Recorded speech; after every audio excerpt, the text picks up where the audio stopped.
हाँ, बकवास पर आपको खुशामदीद। खुदसर ड्रामे की अगली किस्त में आप देखेंगे कि शाज़मा ने अपना घर तो बर्बाद कर लिया, तलाक लेकर घर बैठ गई। अब वो चाहती है कि नाज़िया का भी बर्बाद हो जाए, वो भी तलाक लेकर घर बैठ जाए। इसीलिए तो इतनी छोटी सी बात का इतना बड़ा इशू बनाकर नाज़िया की ज़िंदगी में इंटरफेयर कर रही है। वैसे तो नाज़िया को मैं काफ़ी समझदार समझती थी, लेकिन वो काफ़ी बेवकूफ़ निकली। शाज़मा के सामने क्या ज़रूरत थी इसे ये सब बताने की कि उबैद ने वक्त मांगा है इसे बाहर बुलाने के लिए। हालात ठीक नहीं, और इसी बात का बुतंगड़ बनाकर कमर और शाज़मा दोनों सुबह ही सुबह दाइम और रिदा को परेशान करती हैं। अब रिदा तो ये सारी बातें सुनकर वापस कमरे में चली जाती है और दाइम भी इसके पास कि जब तक मैं तुम्हारे साथ हूँ तुम्हें परेशान होने की ज़रूरत नहीं। जब तक ये हाथ मेरे हाथ में है मैं तुम्हें गिरना तो दूर लड़खड़ाने भी नहीं दूंगा। जिस पर रिदा जवाब देती है, अगर तुम पर एतबार ना होता तो मैं हरगिज़ ये शादी ना करती। दाइम इसे कहता है तो फिर चलो।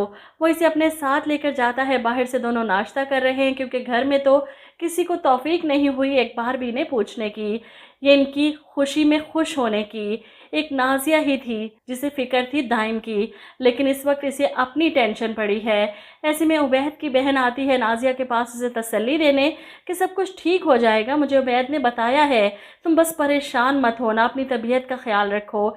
ऐसे में शाज़मा बाज नहीं आती, वो आगे बढ़ती है और इन्हें बुरा भला कहती है। पहले तो बहुत जल्दी पड़ी हुई थी आपको निकाह की, दावे तो बहुत बड़े बड़े किए थे आपने, अब क्या हुआ? ये सुनकर तो उबैद की बहन को गुस्सा ही आ जाता है शाज़मा की बात पर। वो कहती हैं हालात ही कुछ ऐसे हो गए, वो खुद भी मजबूर है। जिस पर शाज़मा कहती है मर्द कभी मजबूर नहीं होता, वो बस मजबूरी का ड्रामा करता है। नाज़िया शाज़मा की बदतमीज़ी पर परेशान हो रही है, इसे चुप भी नहीं करवा सकती क्योंकि वो किसी के कहने पर चुप करने वाली भी नहीं। ऐसे में रिदा चाय बनाकर लेकर आती है नाज़िया की नंद के लिए, और ये सब शाज़मा से बर्दाश्त नहीं होता।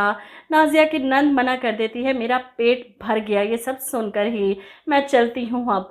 वो नाराज़ होकर जाने लगती है तो नाज़िया की तबीयत ख़राब हो जाती है। इस हालत में इतनी टेंशन, वो चक्कर खाकर सोफ़े पर गिरती है और उसे देखकर इसकी नंद भी परेशान। ऐसे में कमर भी अपने दिल पर हाथ रखती हैं कि शाज़मा ये तुमने क्या किया, क्या ज़रूरत थी तुम्हें ये सब बकवास करने की। ऐसे में शाज़मा कहती है मैं तो इसके भले के लिए कह रही हूँ। शाज़मा को तो कोई फ़र्क नहीं पड़ता, वो तो खुश है उबैद की बहन को बुरा भला कहकर, और इस सब के बाद नाज़िया की तबीयत ख़राब होने पर भी इसे कोई फ़र्क नहीं पड़ा। हर किसी को परेशान करके इसे ज़हनी सुकून मिलता है। इधर वो अपने ही फ़ोन में मसरूफ़ है लड़कों से बातें करने में अपने रिश्ते के लिए। ऐसे में इसकी नज़र रिदा और दाइम पर पड़ती है जो रात गए घर वापस आते हैं शॉपिंग करके, डिनर करके, हंसते मुस्कुराते, और ये इससे बर्दाश्त नहीं होता।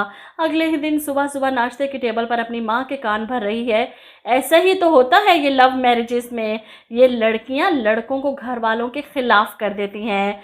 दाइम जो इसकी बात सुनकर आगे बढ़ता है और मुंह तोड़ जवाब देता है, तो ये बात तुम पर भी लागू होती है, तुमने ही ज़ीशान को इसके घर वालों से दूर किया था।